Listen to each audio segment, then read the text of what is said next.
আসসালামু আলাইকুম সবাইকে। প্রথমেই বলে নিই, আজকের এই ভিডিওটা হলো 1 অক্টোবরের। মাঝে কিছু ব্যস্ততার জন্য আসলে ভিডিওটা এডিটও করা হচ্ছিল না, আপলোডও করা হচ্ছিল না।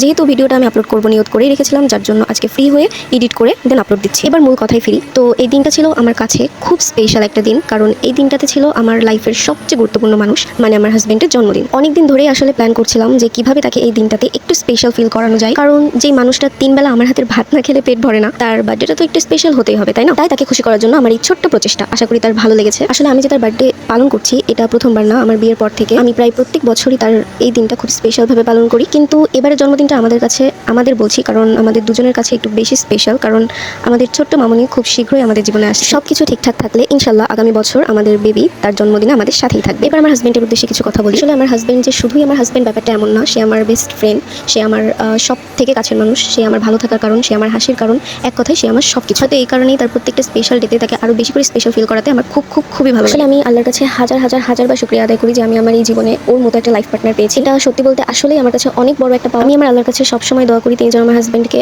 অনেক ভালো রাখে, সবসময় এমন হাসি খুশি রাখে, তার প্রত্যেকটা ইচ্ছা যেন পূরণ হয়, আর আমাদের সংসারটা, আমাদের ছোট্ট সংসারটা যেন এরকমভাবে হাসি খুশিতে চলে যায়। সবশেষে এটাই বলবো, আমি তোমাকে অনেক ভালোবাসি জান। আগেও বাসতাম, এখনও বাসি, চিরকাল বাসবো। এই ভিডিওটা দেরি হয়ে গেলেও আপলোড করার একটাই কারণ, সেটা হচ্ছে আমি এই দিনটা স্মৃতি সারা জীবন আমার টাইমলাইনে রাখতে চাই, যার জন্য ভিডিওটা দেরি করে এডিট করা হলেও আমি দেরিতেই আপলোড করছি। আর এই দিনটাকে স্পেশালভাবে তার কাছে তুলে ধরার জন্য আমাকে যারা হেল্প করেছিল, আমার দেওর ভাষণ, ননদ, সবাইকে অনেক থ্যাঙ্কস। তো আজকে ভিডিওটা আর বেশি বড় করছি না, এখানেই শেষ করছি। সবাই ভালো থাকবেন, আল্লাহ হাফেজ।